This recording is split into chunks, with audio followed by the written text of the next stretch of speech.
Yeah, gosh, when my husband was there. I'll be back in like 2004. All right, it's 4 o'clock, so we'll get started. First thing is confirmation that the Kansas Open Meeting Act notice was done. It was. All right. So we want to do roll call. We'll start at Ann. Ann Zimmerman here. Matthew Smith here. Melanie Hedgepath. Larry Penkratz. Denny Walgren. Bonnie Schamberger. All right. I don't see any guests anywhere. We seem to be empty. And I definitely don't see anyone for Citizens Forum. So the next item is approval of the agenda. I move we approve the agenda. Maybe I turned that off instead of... I second it. Okay. All right, we have a motion and a second. All in favor, say aye. Aye. Any opposition? All right. Next one is approval of the minutes from the June board meeting. I move we approve the minutes. All right. I second it. All right, we have a motion and a second. All those in favor, say aye. Aye. Opposed? All right, moving on to activity reports. Thank you. Normally I go through some of the highlights of the previous month, so this will be a June activity report for the month of July. Under the parks accomplishments, we seem to be getting, over the course of the last few years, requests for memorial benches in our park system, whether they be at Oakdale, Lakewood, and Jerry Ivy as well. The quality of the benches, we have an expectation of quality, and you can see a picture in the activity report for the quality that we want, and we want something that's durable. We want to put it on a concrete pad, and in those donations, typically they fund the purchase of the bench, they fund the artistic design that we approve, and then we install it on their behalf, including the concrete pad. Staff continue to install and paint lumber on the benches and replacing lumber on picnic tables, benches across the city in our park system. And you'll see a common theme in the month of June for all of Parks and Recreation. It's kind of like that season where we're preparing for the large special events that occur in our parks, whether it be Smoky Hill River Festival or KKOA that's coming up this month. And then also that transition from spring to summer, from the non-growing season to the growing season, increased trimming, spraying for weeds, mowing, things like that. So landscaping staff taking care of weeds. Worked on planting and mulching annual flower beds in the Oakdale Formal Gardens, Jerry Ivy Park, Sunset Park, and the planter pots. Kenwood Cove opening. We did a lot of work in May to get it open, and then it continued into June. And islands and medians.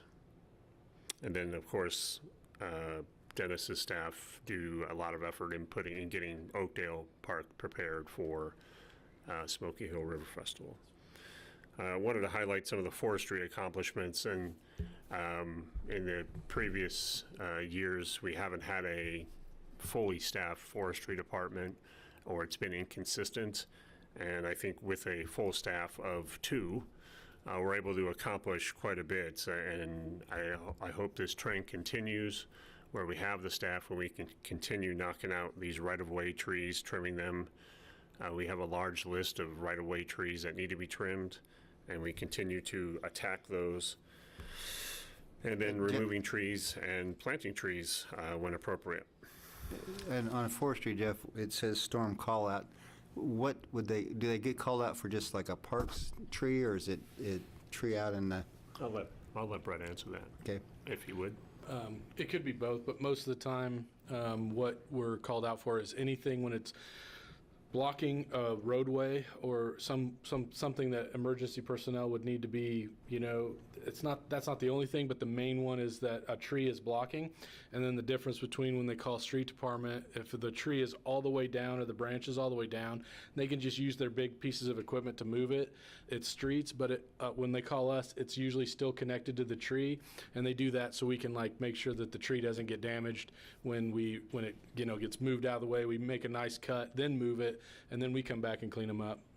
But most of the time it's for when a tree is blocking like a lane of traffic or a roadway of some sort. And it could be in a park, even though that's not really a roadway, but if there's not enough lighting and someone drives through there, we don't want them to hit it or anything like that. So that's pretty much when we get them.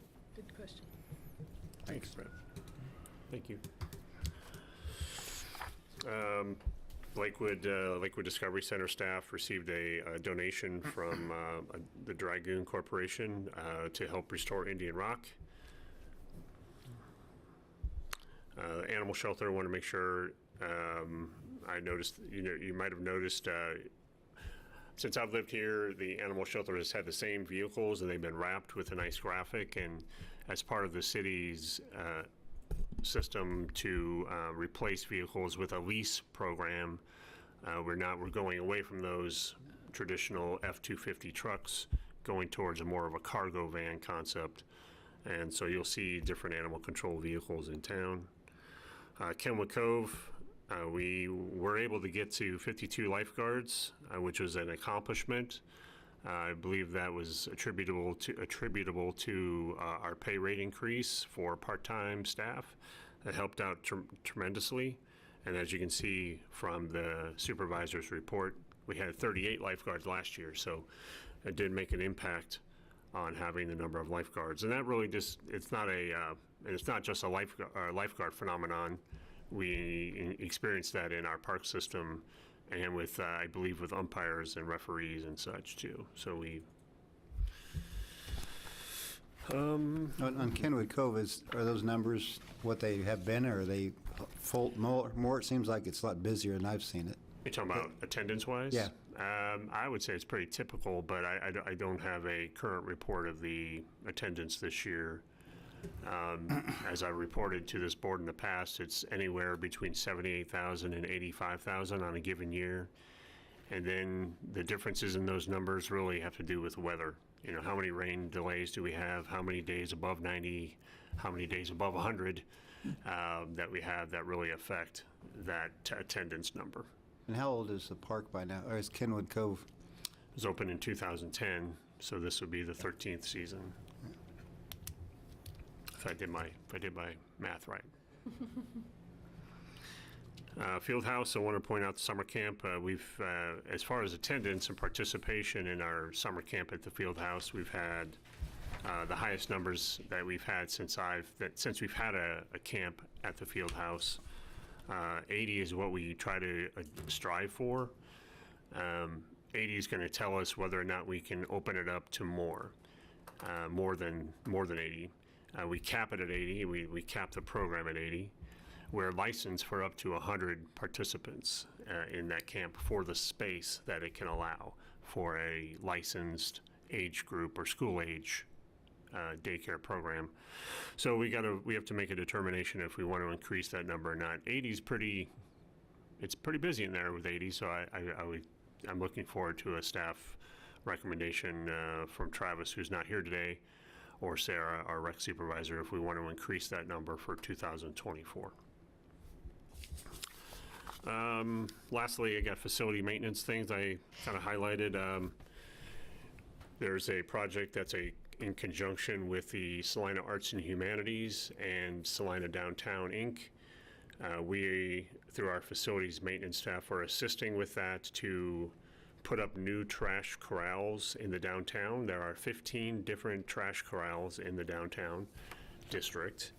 2 of them have already been painted. So what we do as a staff, facilities maintenance staff, is go in and put a new canvas, if you will, with some outdoor quality wood, plywood that's marine grade.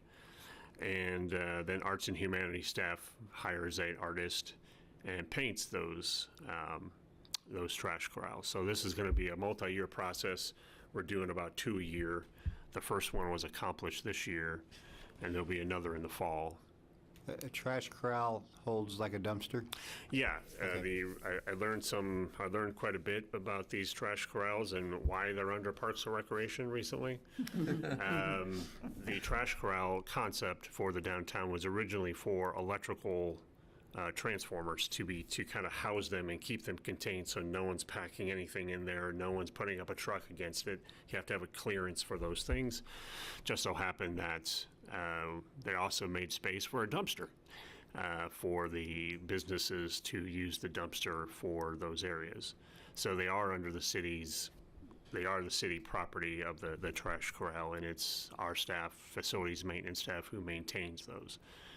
We don't really do much else other than maintain the wood and the structure.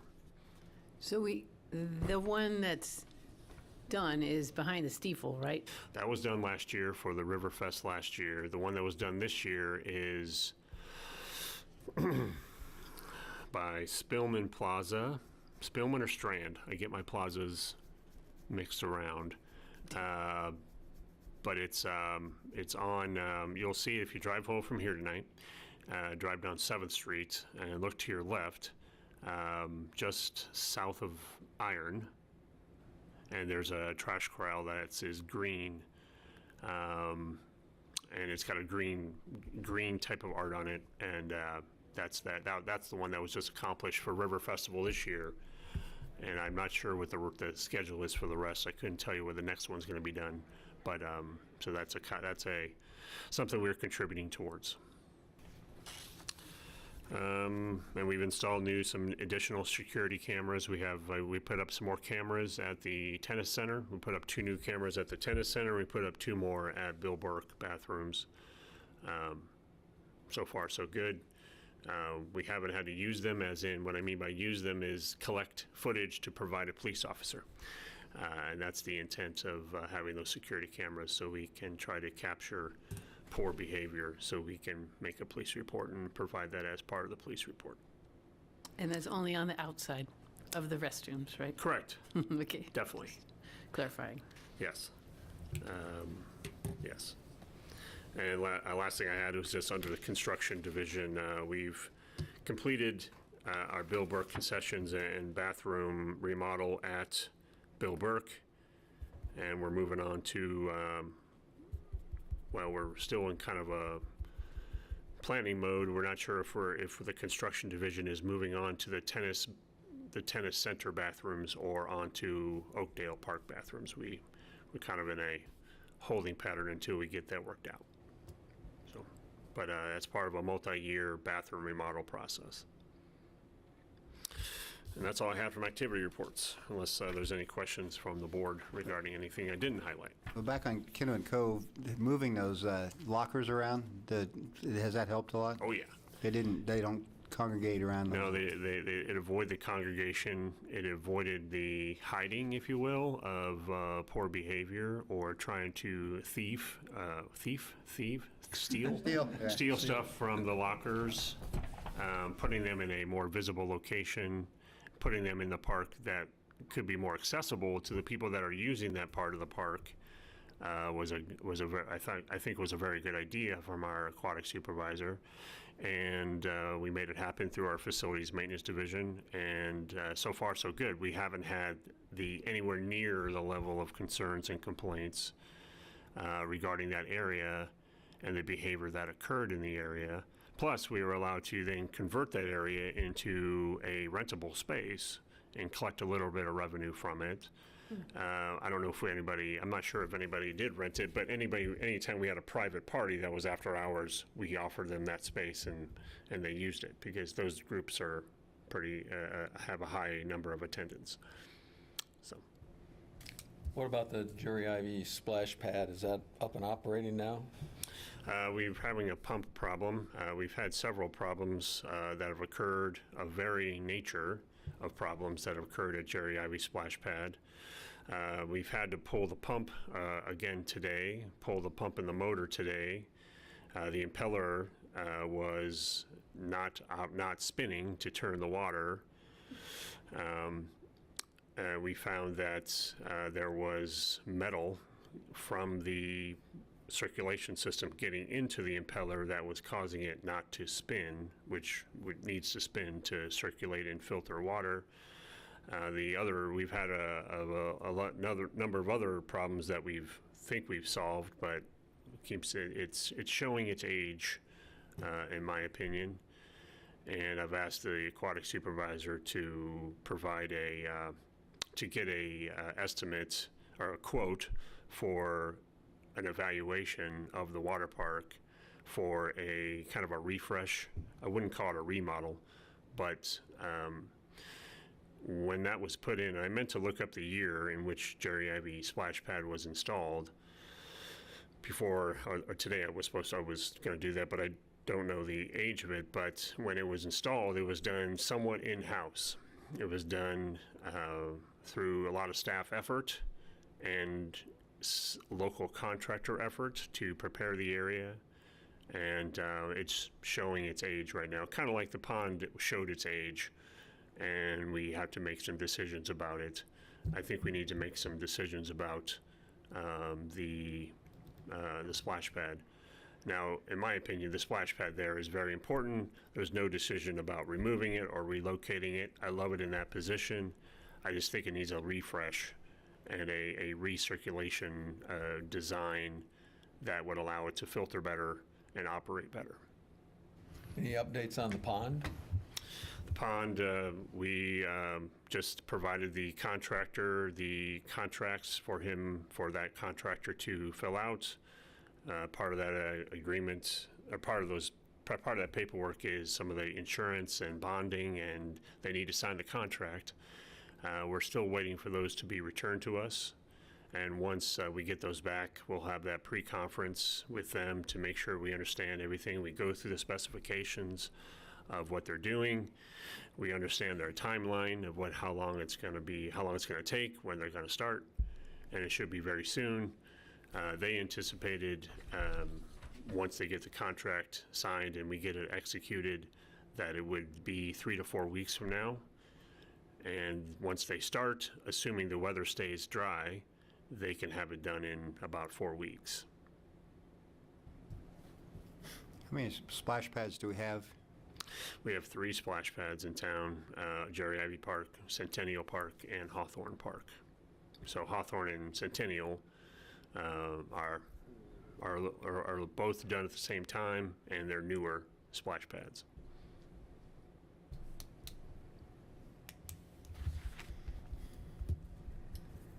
All right, moving on now to new business. For 7A, I'm going to defer to Morgan. We will be taking expression of interest forms for anybody who's interested in joining the Parks and Recreation Advisory Board. We will be having at least 2 citizen at-large spots available and 2 youth spots available.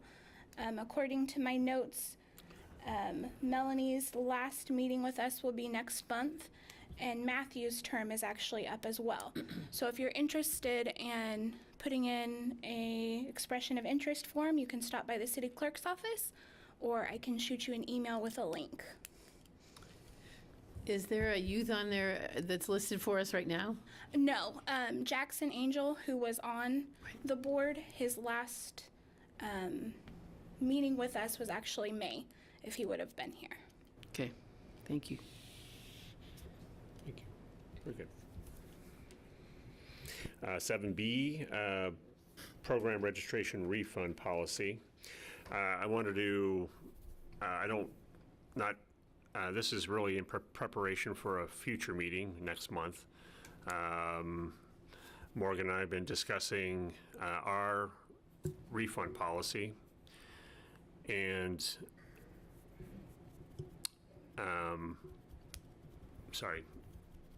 part of the board, part of the Parks and Rec Advisory Board is relating to policy, and I wanted to bring it to you to help assist with how we can look at the refund policy and make some edits to it. Can you scroll to the last slide?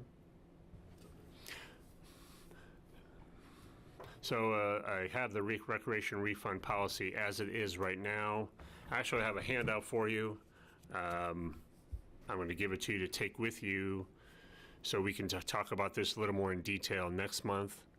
I'm not prepared currently to make a recommendation of a change of policy, but I wanted to get it into our thoughts for next meeting. Our current policy, and I'm going to read out loud just for the public interest and because this is the public meeting. For persons wishing to cancel their registration for any activity sponsored by our department, a full refund will be issued up to and including the first session of a class or program.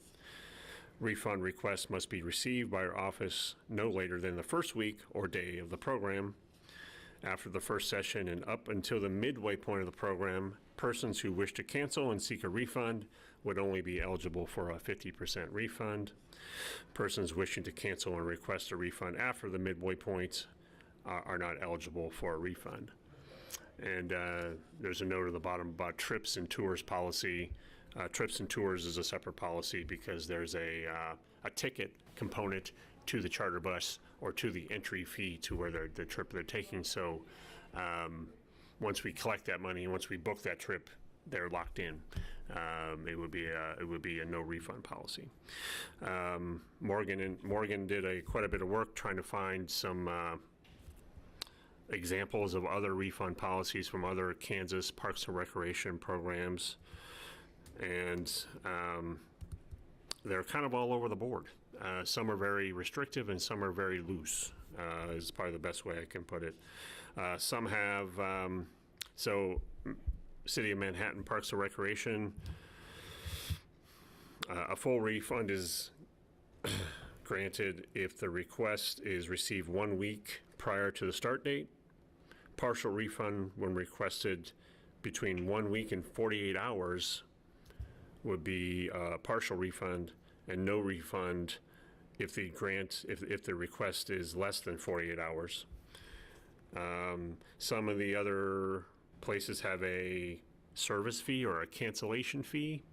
So for example, if there's a $40 swim lesson and someone requested a refund, and the full refund was eligible per the policy, they would retain $5 from that fee, from that registration.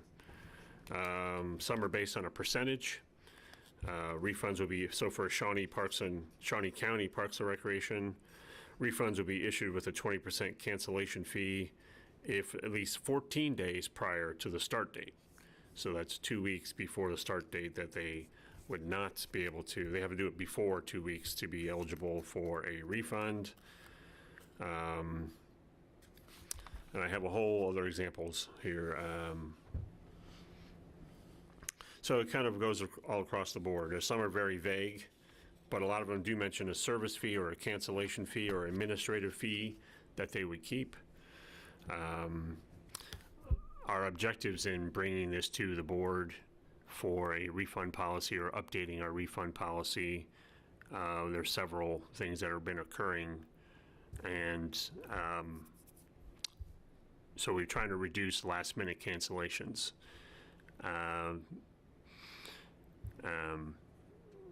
We have a desire to maximize enrollment.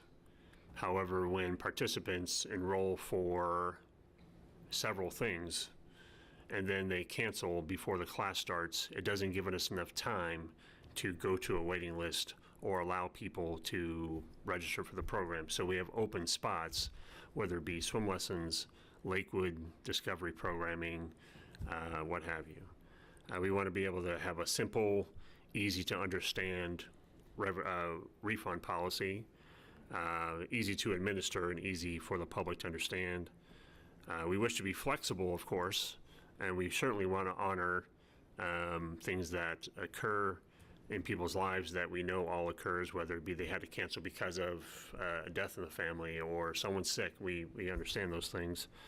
But I think we need to have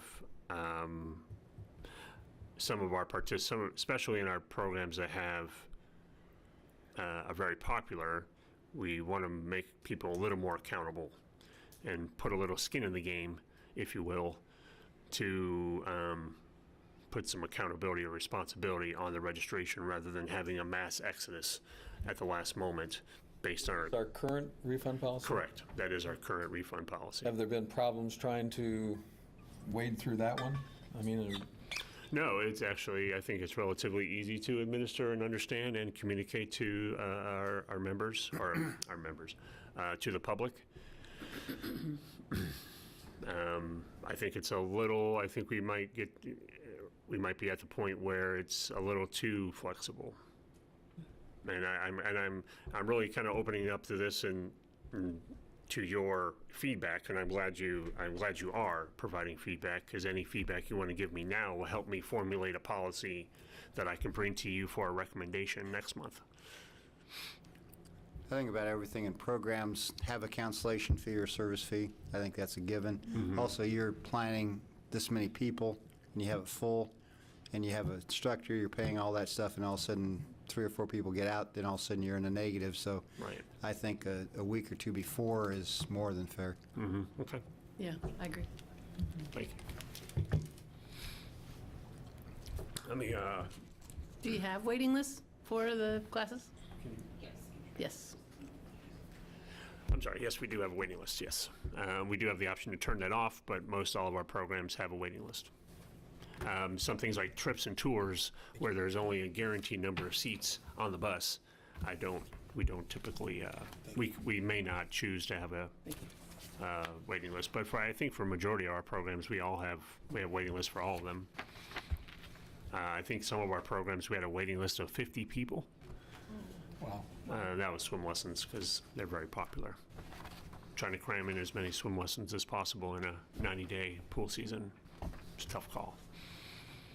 So I handed you a packet. This is really the last page of that document is the refund policy for you to look at a little closer after the meeting.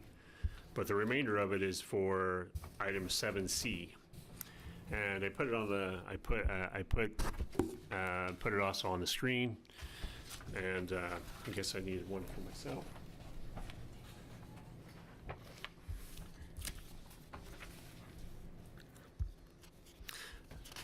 So I got some photos of the train.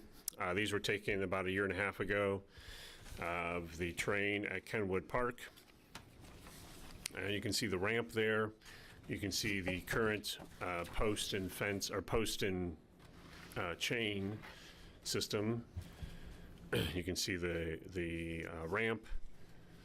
You can see some of the elements of the train. So some background information about the train at Kenwood Park. The train engine and the tender are recognized as having a historical importance to the community and the park.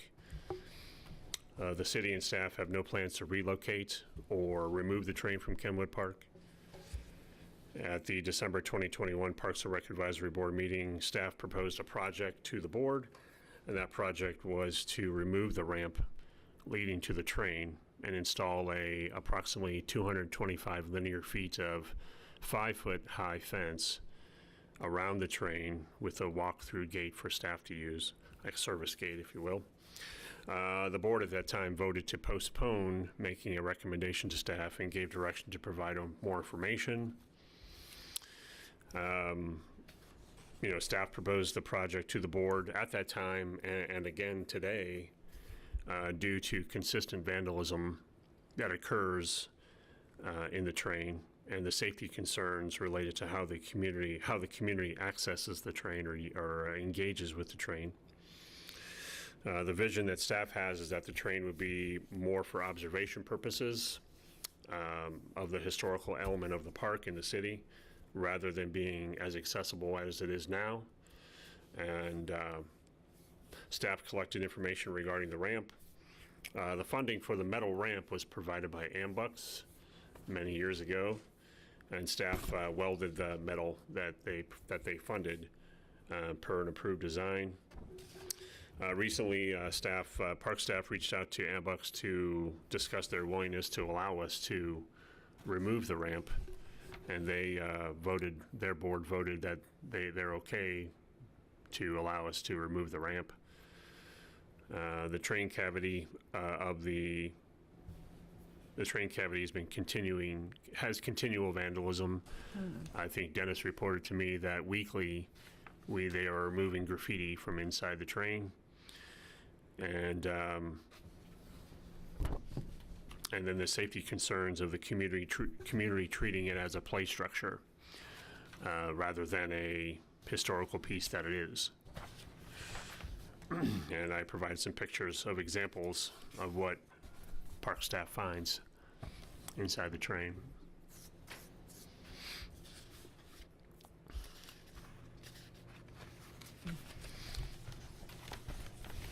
And my recommendation that I'm proposing to you is to move forth with a project to accomplish the items under the recommendation, acquiring quotes for a 6-foot high gate with a service gate that staff can use that would be locked. Remove the existing ramp and scrap the metal and provide the proceeds of the scrap metal to Ambucks. Remove the short decorative post and chain that surrounds the train. Refresh the landscaping underneath the train. Install the new fence and gate. And continue to seek quotes for painting the train, which I believe I've been trying to find a painting contractor for 2 years that would give us a quote, because it's metal painting is not easy apparently, and it's a large structure and there's a lot of prep work. So, but still going to try to get it. So that's my proposal to the board, and if you have any questions or concerns, I'd be happy to answer them. And Dennis's staff experiences this daily, so. Yeah, I wondered if there's any way just to, like, put a chain link over the windows and so people can't get inside. I mean, treating it as a playground piece of equipment is actually the most fun part about the train. And historical significance. Now, I understand, I heard this a few years ago, that they put trains in all the parks back whenever it was, so that they would be available to put them back in service if they needed it for national defense or something. This is way back when. And but then they never needed them, so everybody has a train in their park. Right. But it's too bad that no one really wants to just look at it. That's my thought. So if you're going to just make it for observation, it doesn't seem worth it very much. But someone else should chime in too here. Well, I think when we initially spoke about it, the reason for the fence was due to the liability issue of people climbing on the train and possibly falling off. Correct me if I'm wrong. Yeah. But that's part of the issue also.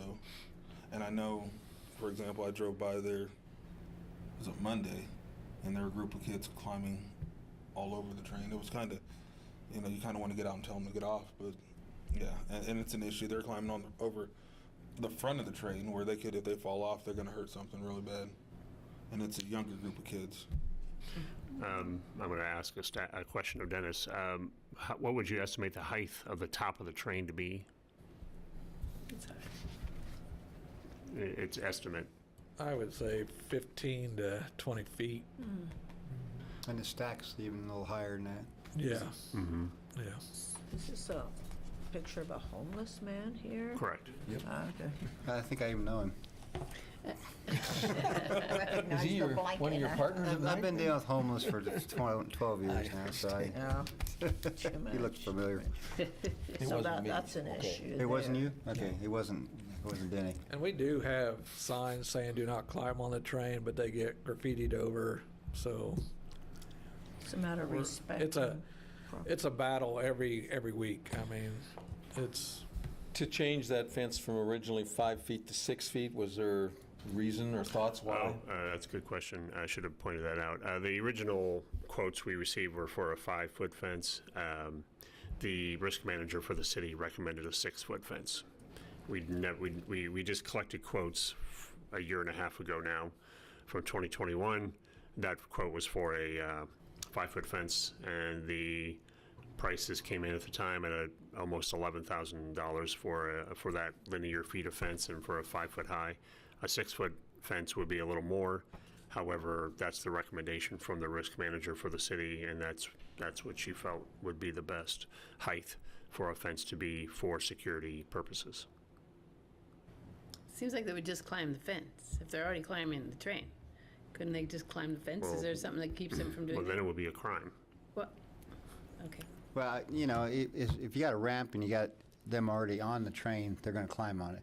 If you have a fence around it, it'll cut. I mean, yeah, you're always going to get the 10 to 15% that are stupid, but I mean, it should prevent a lot of the extra climbing on It the. would also allow us to put signage up to say something that would be supported or recommended or required to say no trespassing or no, give instructions to police that they can follow to enforce a law, possibly. We haven't looked into that yet, but I agree. At one time, it was real fun to go on a train, but they're just abusing it. I've seen the years we've been here, they're just not respecting it. Well, way back, there used to be a fence all the way around it until, I don't even know the year that they opened it up. But when I was a kid, they had a chain link fence all the way around it. So I wonder why they took it down. I don't know. I was trying to find that today, but no, definitely there was a full fence around it before. Yeah. It's probably when they were still thinking about using it again. I know this is an aesthetic thing, but will the fence, can it be black rather than silver? yes, that's what we had specified when we got the Okay. quotes. It would be a black fence. To give a little more information, we got two separate quotes a year and a half ago. One was for a standard black fence, similar to what you would find surrounding Kenwood Cove. And then we got a second quote for a improved, more premium, I wouldn't call it a premium, but it was more of a decorative fence, and that was double the price. That was around closer to $20,000 for that decorative fence. That would be a little more, don't even have an image to describe it, but it was a better, higher quality fence that would be something you would see in a destination park setting.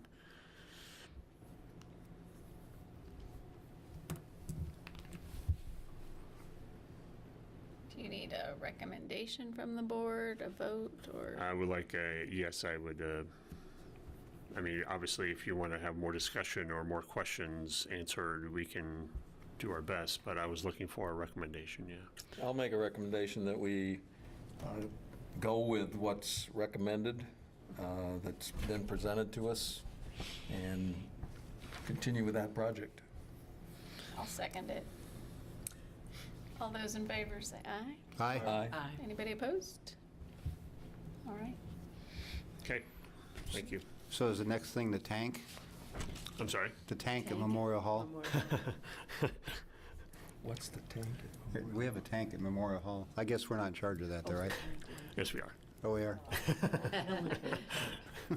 I never Because figured out just why we don't put get that the in. issues there that we They do don't- there. There's no That's ramp what up I'm to it, I saying. guess, so they don't.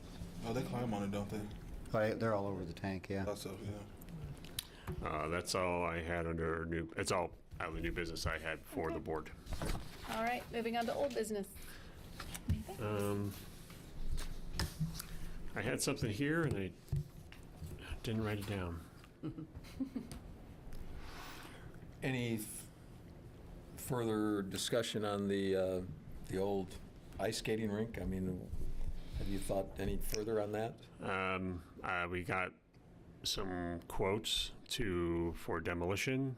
I would describe it as the status would be, up in the air. It's probably not the best status. It's still being considered is the status I would describe it as. There are some people that do have an interest in keeping it, restoring it, saving it, whatever that might be. So at this time, I would say it is what it is. It's staying where it is until a decision can be made, and those decisions are really kind of above my head. There is a art component to the pond. There's a historical component. So I think those are all being considered in the decision making as to whether or not and we move forward with that. Well, the concrete sidewalks going into the parks are really adding a lot, I think, just of people using them, and it's really a real positive, I think. Yeah.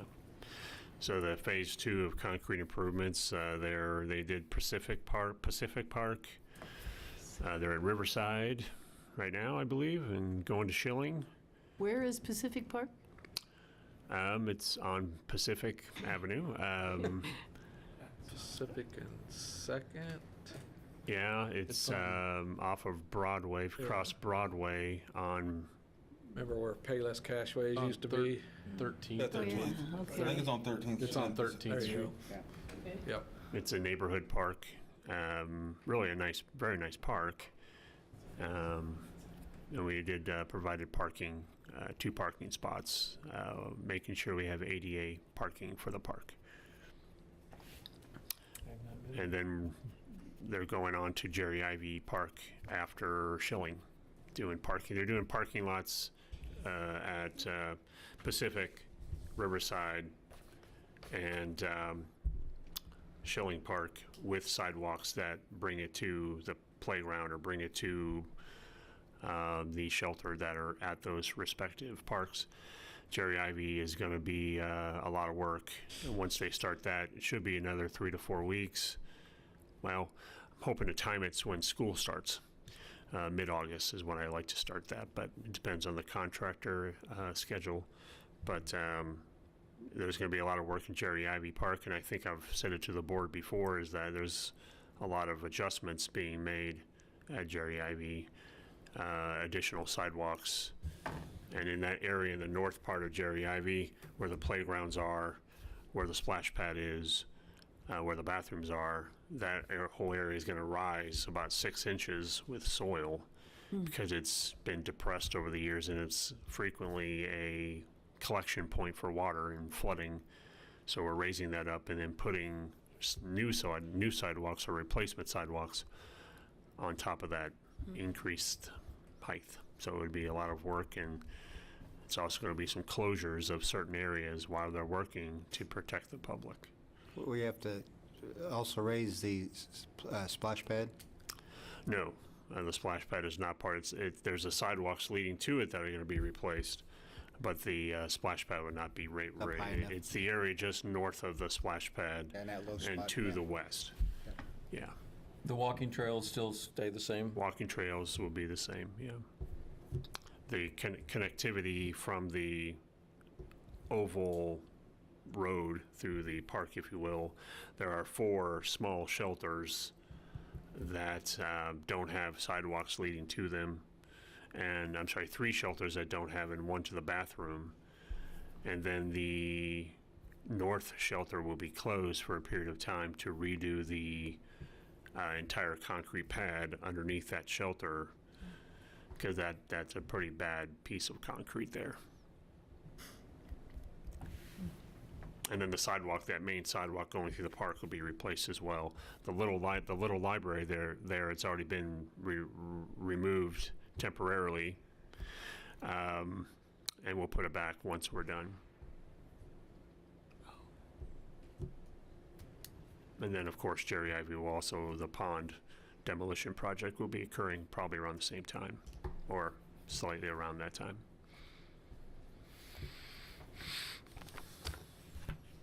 All right. Moving on to general announcements. Any? I don't have any general announcements, no. Okay. Any last minute questions? I have a general announcement. As Morgan said, next month will be the last meeting for Melanie Hedgepeth. Yes. I put in my time. She served 2 terms, 4 years each. So Yeah. we appreciate your service, and I'll say it again next month. All right. It's your gold watch then. Yeah. All right. I move we adjourn. All right. Second. All those in favor say aye. Aye. Aye.